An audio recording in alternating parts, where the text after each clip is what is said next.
ఆత్మపూర్ణత అంటే అర్థం ఏంటని చెప్పాను నేను, కానానులో ప్రవేశించుట.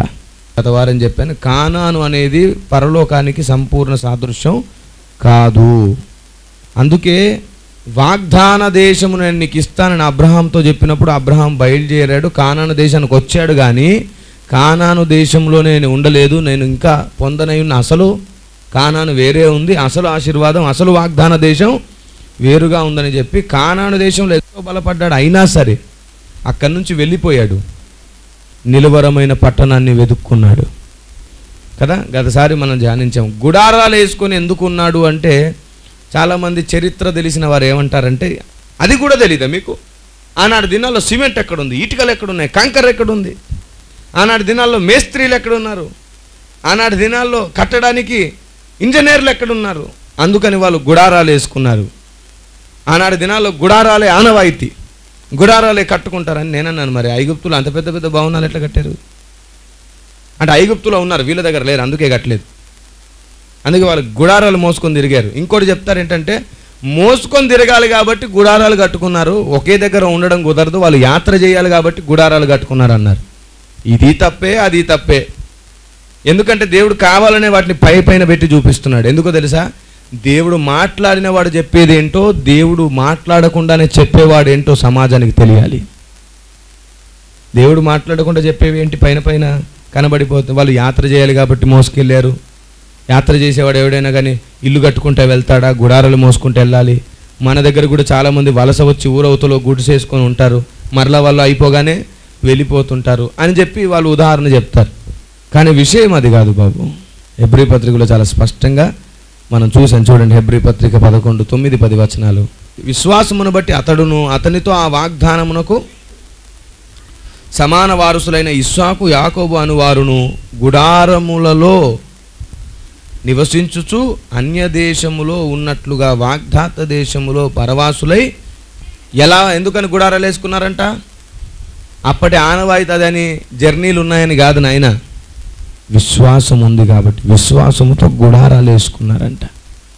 ఈ పాయింట్ తెలిస్తే అసలు విషయం తెలుస్తుంది. విశ్వాసంతో గుడారాలు వేసుకోవడం ఎందుకు అనే విషయం తెలిస్తే మిగతా విషయం అంతా అర్థమైంది. ఆ కింది వచనంలో చూడండి. ఎలయనగా దేవుడు దేనికి శిల్పియు నిర్మాణకుడై ఉన్నాడో అది సంగతి. పునాదులు గల ఆ పట్టణాన్ని చూస్తున్నారు కాబట్టి వాళ్ళు ఎక్కడికి వెళ్ళినా సరే ఒక పట్టణ నిర్మాణం చేసుకోలేదు.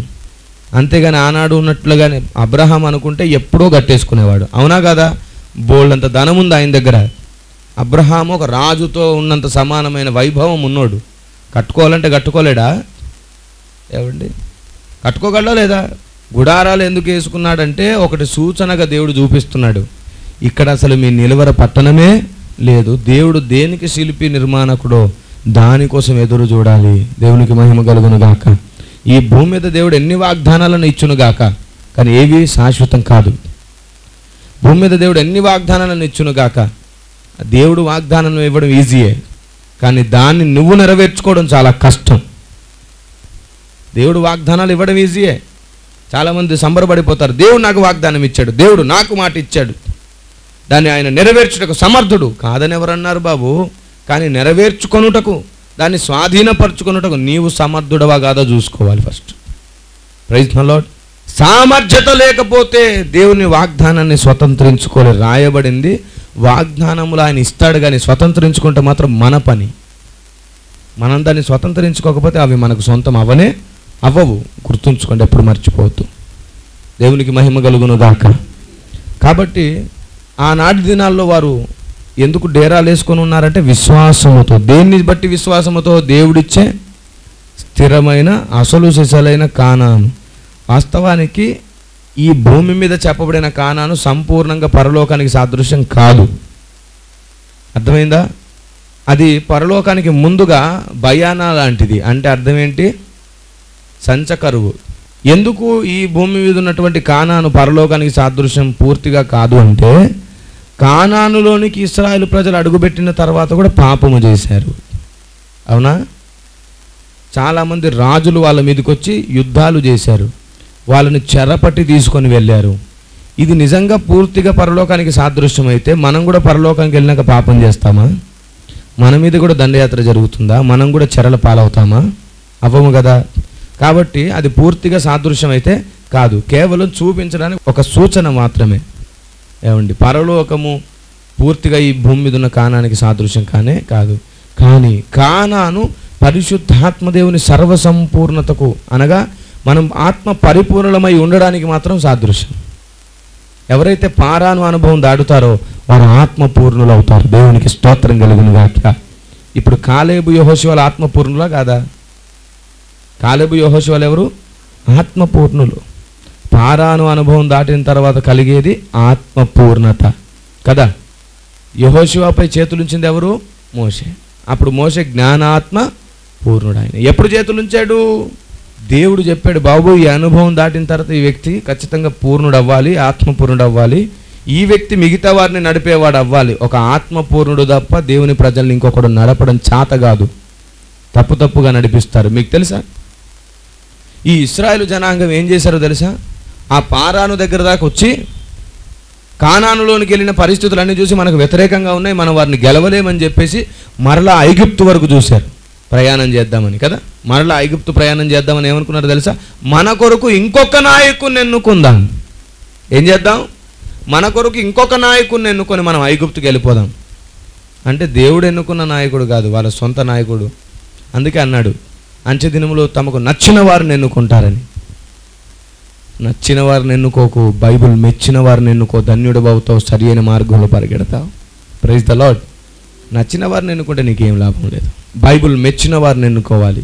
దేవునికే మహిమ కలుగును గాక. చూడండి ఒకసారి సంఖ్యాకాండం 14వ అధ్యాయం 35వ వచనం చదువుకుందాం.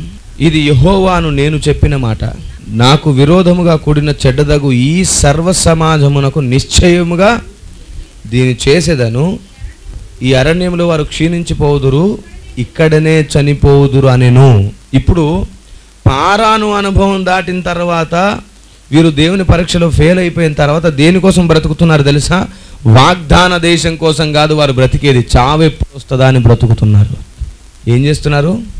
చావు ఎప్పుడు వస్తుందా అని బ్రతుకుతున్నారు. ఒకసారి దేవుడు పెట్టిన పరీక్షలు మనం ఫెయిల్ అయిపోతే ఖచ్చితంగా ఇంకా మనం ఎదురు చూడాల్సింది దేనికోసం? చావు ఎప్పుడు వస్తుందా అని ఎదురు చూడాలి. అయితే ఇక్కడ పరీక్షల్లో చాలా రకాలు ఉన్నాయి. యోబుకు పెట్టిన పరీక్ష ఉంది, అది వేరు. అది వేరు, ఇది వేరు. ఏమండి, ఇది నిర్దిష్టమైనది, అది అనుమతించదగినది. అనుమతించే పరీక్షలు వేరు. ఖచ్చితంగా ఒక వ్యక్తి ఇలాగ నడిస్తేనే భక్తుడు అవుతాడని దేవుడు గీసిన స్కేల్ వేరు. ఆ స్కేల్లో నుండి తప్పిపోతే మాత్రం ప్రమాదం. అలా తప్పిపోయిన వారే బిలాము, అలా తప్పిపోయిన వారే కోరాహు, అలా తప్పిపోయిన వారే కయ్యూను కదా. దేవుడు గీసిన గీతలో ఖచ్చితంగా మనం నడవాలి. ఇక్కడ చూడండి, దేవుడు చెప్తున్నాడు, నేను వారికి చేయాలనుకున్నది ఖచ్చితంగా చేస్తాను. వారు చచ్చిపోతారు. ఈ ప్రయాణంలోనే వారు చచ్చిపోతారు. వారు చనిపోయేంత వరకు దేవుడు కొత్త తరాన్ని లోపల ప్రవేశపెట్టలేదు. ఎందుకో తెలుసా? కొత్త తరానికి తెలిసి రావాలి వారు ఏ అనుభవాల్లో ఎలా నడుచుకున్నారు, ఎందుకు దేవుడు ఇలా చేశాడో వారికి భయము కలుగు నిమిత్తం కొత్త తరానికి అవన్నీ కూడా దేవుడు బోధ కలుగు నిమిత్తం జరిగించాడు. పాత తరం ఇశ్రాయేలు జనాంగం అయితే పాత తరంలోనికి పుట్టినటువంటి కొత్త తరం ఈ తరపు కొత్త నిబంధన సంఘం. దేవునికి స్తోత్రం కలుగును గాక. ఆనాటి పాత తరం పాత నిబంధన కాలపు భక్తులకు సాదృశ్యం. వాళ్ళకు పుట్టిన కొత్త తరం ఈనాటి కొత్త నిబంధన భక్తులకు సాదృశ్యం. వాళ్ళు స్వతంత్రించుకోలేని దాన్ని మనం స్వతంత్రించుకోబోతున్నాం. దేవునికి మహిమ కలుగును గాక. ఆమేన్. ఇప్పుడు చెప్పండి, వారి జీవితాల్లో అవన్నీ జరిగిన తర్వాత కూడా వీరందరూ నశించిపోయే వరకు 40 సంవత్సరాలు మీ పిల్లలు కూడా మీతో పాటు కష్టపడతారని ఎందుకు చెప్పాడు? అర్థమైందా? ఎందుకంటే వారు అనుభవించిన ప్రతి అనుభవాన్ని వీరు మరలా, అందుకని దేవుడు ఏం చేశాడు తెలుసా? మరలా చుట్టూ తిప్పుకొచ్చాడు. పారాను దాటిన తర్వాత అయితే కానానులో ఉండాలి, లేదంటే వ్యర్థ ప్రయాణం చేస్తూ ఉండాలి. ఈ రెండే జరుగుతాయి. కానాను దాటిన తర్వాత జరిగేది ఏంటి? అయితే ఆత్మపూర్ణుడవై కానానులో ఉంటావు పారాను దాటిన తర్వాత.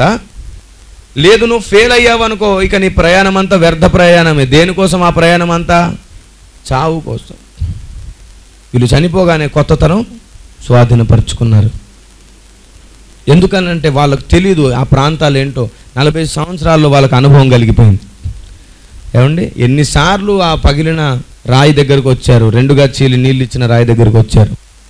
ఎన్నిసార్లు ఎడారిలో ప్రయాణం చేశారు, ఎన్నిసార్లు దేవుడు వారిని మన్నా ఇచ్చి పోషించాడు, ఎన్నిసార్లు వారిని కాపాడాడు, ఎన్ని యుద్ధాల్లో వారికి తోడై ఉన్నాడు. ఇవన్నీ చూస్తున్నప్పుడు దేవుని గూర్చిన జ్ఞానం ఆ పిల్లలకు కలిగింది. పిల్లల్లో చాలామంది బుద్ధి తెచ్చుకున్నారు. వారిని చూసి వీరు హెచ్చరింపబడ్డారు కాబట్టి స్వతంత్రించుకోగలిగారు. దేవునికి మహిమ కలుగును గాక. ఏమండి, ఇప్పటి వరకు ఒకటైతే ఆ తర్వాత ఇంకొకటి జరిగింది. చూడండి ఒకసారి సంఖ్యాకాండం 14వ అధ్యాయం 36వ వచనం చూడండి. ఆ దేశమును సంచరించి చూచుటకై మోసే చేత పంపబడి తిరిగి వచ్చి ఆ దేశమును గూర్చి చెడ్డ సమాచారము చెప్పుట వలన సర్వ సమాజము అతని మీద సనుగునట్లు చేసిన మనుషులు, అనగా ఆ దేశమును గూర్చి చెడ్డ సమాచారము చెప్పిన మనుషులు యెహోవా సన్నిధిని తెగులు చేత చనిపోయిరి. దేవుని శక్తిని ఇక తక్కువ అంచనా వేయకండి. అది చెయ్యలేం, ఇది చెయ్యలేం కాదు. అర్థమైందా? దేవునికి అసాధ్యమైంది ఏదీ లేదు. ఒక్కసారి ప్రారంభిస్తే దాన్ని ఆపక కొనసాగించాలి. దేవునికి స్తోత్రం కలుగును గాక. నీకు నచ్చిందని చేసుకోకూడదు. దేవుని పని పూర్తిగా తుదముట్టించేంత వరకు సాధించి చూపించాలి. అలా వేగు చూడడానికి వెళ్ళిన వారు ఏం చేశారంటే, అమ్మో అక్కడ చేయలేం, ఇక్కడ చేయలేం, వాళ్ళ వల్ల కాదు, వీళ్ళ వల్ల కాదు, వాళ్ళు మనల్ని గెలుస్తారు, మనం వాళ్ళ దగ్గర ఓడిపోతాం, ఇలాంటి పిరికి మాటలు చెప్పినందుకు వారి మీదకి ఏమొచ్చిందంట? దేవుని తెగులొచ్చి నాశనం అయ్యారు. ఎందుకు నాశనం అయ్యారో తెలుసా? ఇక వారు దేవుని సైన్యంలో పనికి రారని.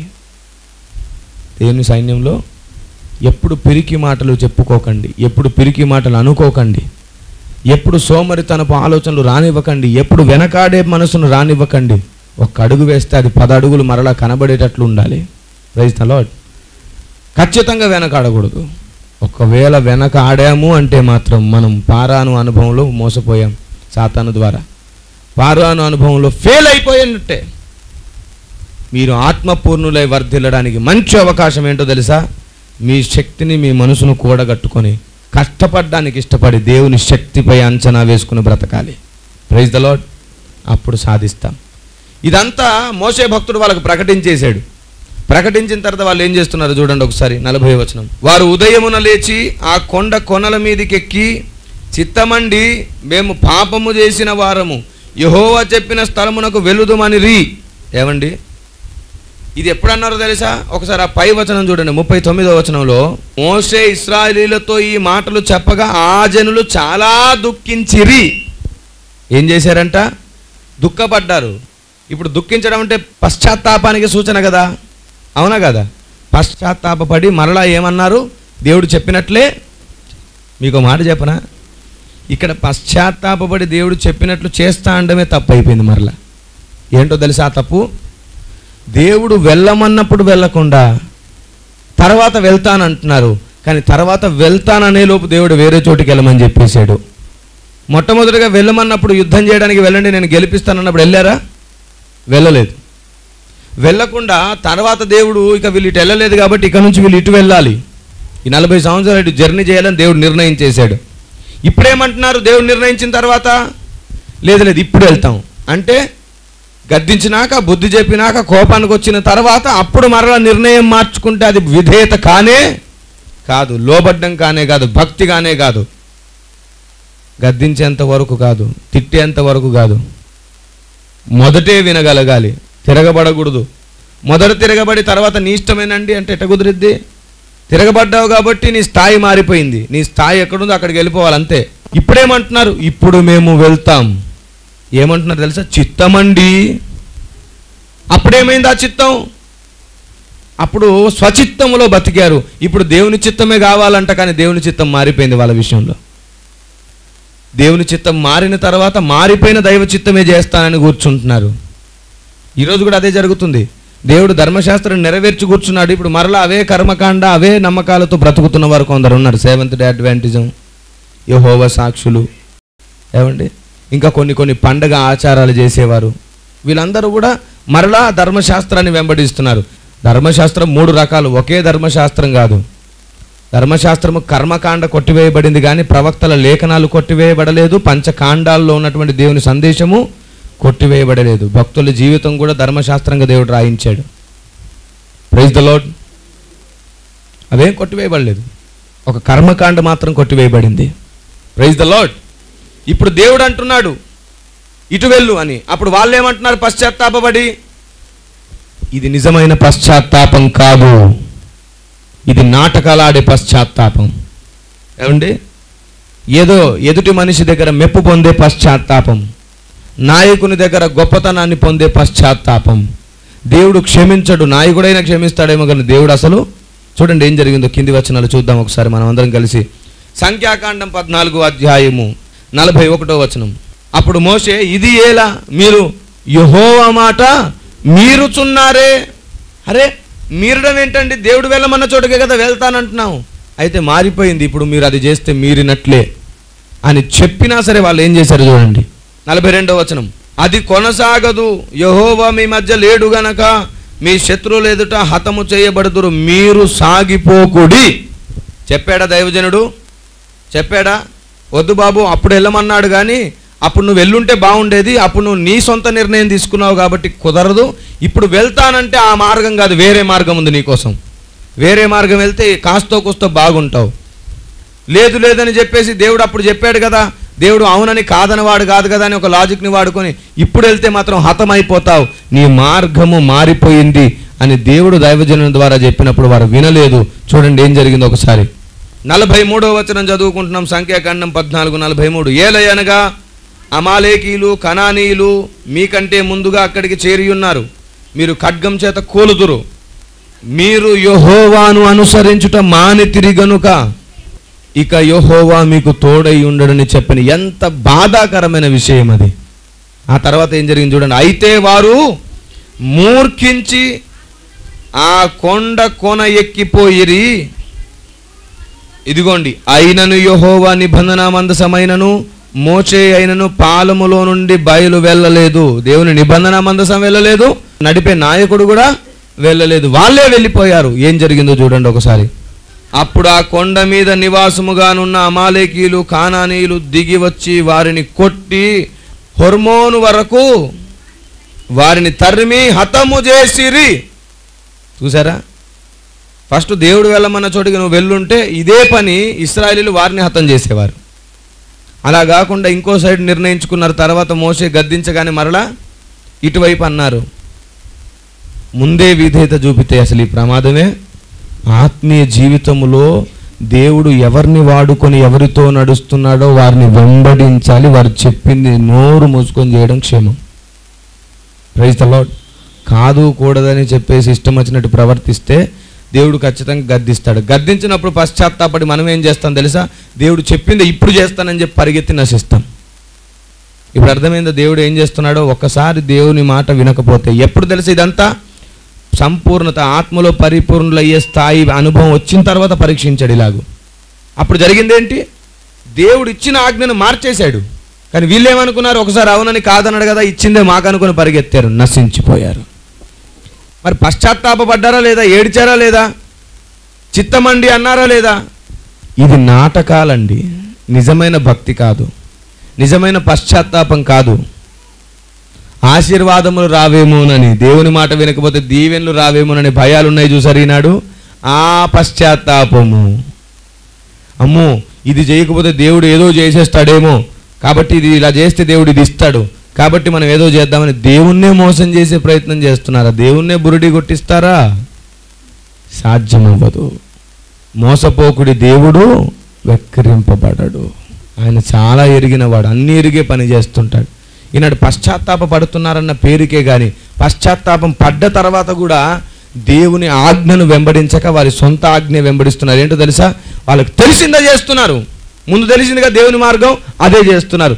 కానీ దేవునికి తెలుస్తుంది, భూమి మీద ఉన్న దైవజనునికి తెలుస్తుంది దేవుడు ఎటువైపు నడుపుతున్నాడు అనేది. అందుకే నేను ఒకరోజు ఈ సారమంతటిని నా హృదయంలో చేర్చుకొని ఒక మాట రాశాను. గాలి వచ్చినప్పుడల్లా చెట్లు కదులుతూ చెబుతాయి గాలి దిశ ఏంటో, ఎటువైపు నుంచి వస్తుందో. పరిశుద్ధాత్మ దేవుని గాలి వీచినప్పుడల్లా ప్రతి విశ్వాసి కదులుతూ చెప్పాలి సర్వసత్యం ఏంటో అని. Praise the lord. దేవుడు ఎటు కదిపితే అటు కదిలే అసలు మేఘాలు అవ్వాలి. నిర్జల మేఘాలు అయితే ఏమవుతాయంటే ఎటు పడితే అటు వచ్చే గాలికి కదులుతాయి. కానీ దేవుని వాక్యమైన నీరున్న మేఘాలు అయితే పరిశుద్ధాత్మ దేవుని గాలి వీచినప్పుడే కదులుతాయి. దేవునికి స్తోత్రం కలుగును గాక. ఎన్నో మేఘాలు ఉన్నాయి, నిర్జల మేఘాలు. కానీ ఒక మేఘం ఉంది, దాని పేరు షకీనా మేఘం. పరిశుద్ధాత్మ గాలి సింహాసనం మీద నుండి వచ్చే గాలికి మాత్రమే అది కదులుతుంది. నిర్జల మేఘాలనే సందేశంలో నేను ఆ సంగతి చెప్పాను, అది మీరు సంపాదించుకోవచ్చు. Praise the lord. కాబట్టి ఈరోజు మనం నేర్చుకున్న పాఠం ఏంటి? పారాను అనుభవం దాటిన తర్వాత దేవుని నిర్ణయం మారుతుంది. మారిన నిర్ణయం నీకు నాకు తెలియకపోతే దైవజనునికి తెలుస్తుంది. అప్పుడు నీ పట్ల ఏది దైవ నిర్ణయం దాన్ని చేస్తే ఎంతో కొంత నీకు క్షేమం. అయితే పారాను అనుభవంలో దేవుని శక్తిని తక్కువ అంచనా వేసుకొని బ్రతకద్దు. ఒక్కసారి నాగటి మీద చెయ్యి ఉంచితే మరలా దైవజనునితో దేవుడు చెప్తాడు. ఇంతకుముందు మొదటి సందేశంలో దేవుడు మాట్లాడాడు, మీరు ప్రార్థించండి, దేవుడే సేవకుని ప్రేరేపిస్తాడు. మీకు ఏది ఇవ్వాలో ఏమి ఇవ్వకూడదో, ఎక్కడ ఆపాలో ఎక్కడ ఆపకూడదు, ప్రతి మాట చాలా ప్రాముఖ్యంగా వినాలి కదా. మనకు ఆశ ఉంటే తృప్తిపరచగల దేవుడే నడిపిస్తాడు, ప్రేరేపిస్తాడు. దేవుడే చెప్తాడు, బాబు వీళ్ళు చేస్తున్న కష్టం ఎక్కువైపోయింది, వీళ్ళని ఇక్కడ ఆపు, వీళ్ళు ఇక్కడ నుంచి ఇటు పంపించు, ఇక్కడ ప్రమాదం ఉంది ఆపు అంటారు. కాబట్టి గుర్తుంచుకోండి, మీ ప్రతి అడుగులో దేవుణ్ణి అడిగి నడవడం మంచిది. హానోకు దేవునితో నడిచానంటే అర్థం ఏంటనుకున్నారు? ప్రతి అడుగులో దేవుణ్ణి అడుగుతూ నడిచాడు. కాబట్టి ఆనాటి ఇశ్రాయేలు ప్రజల్ని చూసి మనం నేర్చుకోవలసిన ఈ పాఠాన్ని జాగ్రత్తగా నేర్చుకోండి. ఇప్పుడు నేను చెప్పినవి గాక ఇంకొన్ని విషయాలు మీకు అర్థమవును గాక. ప్రార్థన చేసుకుందాం. పరిశుద్ధుడైన మా దేవా నీకు వందనాలు. ఆశ్చర్యకరుడా, ఆనాటి ఇశ్రాయేలు జనాంగపు జీవితాన్ని చూపించి ఆ తర్వాత కొత్త తరానికి నేర్పినట్లుగా రోమా 15:4 ప్రకారంగా అవన్నీ మాకు బోధకులకు నిమిత్తం మీరు రాయించారు. వాటిని మేము జాగ్రత్తగా చూసి నీ మనసు ఎరిగి, నీ పద్ధతిని ఎరిగి, నీ చిత్తమును ఎరిగి నడుచుకుంటాము గాక. మమ్మల్ని కనికరించు. పారాను లాంటి అనుభవంలోనికి వచ్చినప్పుడు మేము ఆత్మపూర్ణులమే ఉండటం నేర్చుకుంటకు సహాయం చేయండి. నీ శక్తిని తక్కువ అంచనా వేయక ప్రభువా నీకు వందనాలు. నీవే దయచేసి ప్రభువా ఈ భూమి మీద సర్వసత్యములు స్థాపించు నాయన. మమ్మల్ని మేము నీ చేతికి అప్పగించుకుంటున్నాం. యేసు నామములో ప్రార్థిస్తున్నాము తండ్రి. ఆమేన్. సర్వ సత్యమేవ జయతి. ఆమేన్.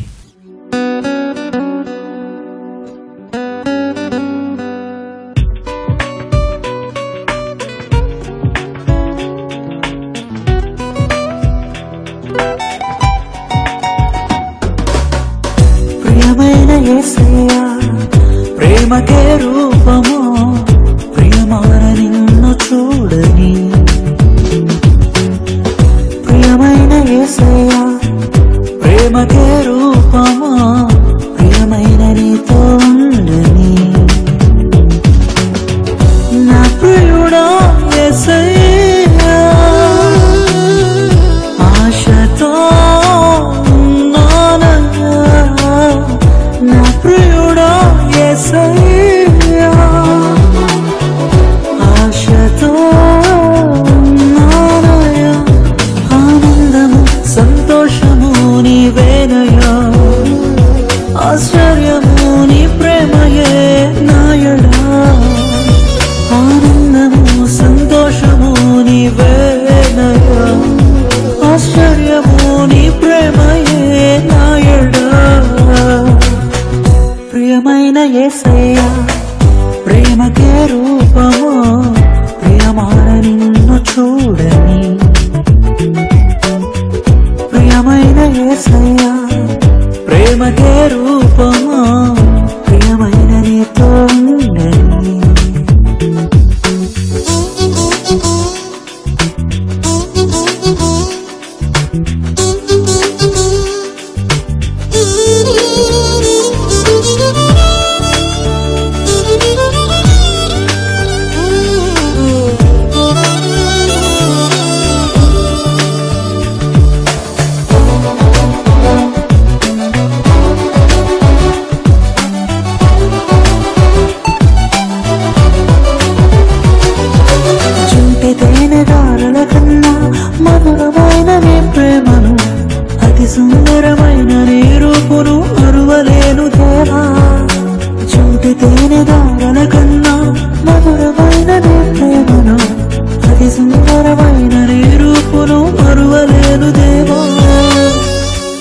ప్రియుడా యేసయ్యా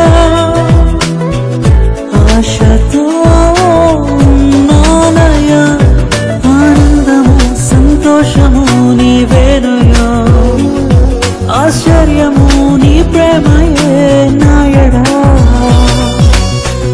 ప్రియమైన యేసయ్యా ప్రేమకే రూపము ప్రియమార నిన్ను చూడని ప్రియమైన యేసయ్యా ప్రేమకే రూపము ప్రియమైన నీతో ఉండని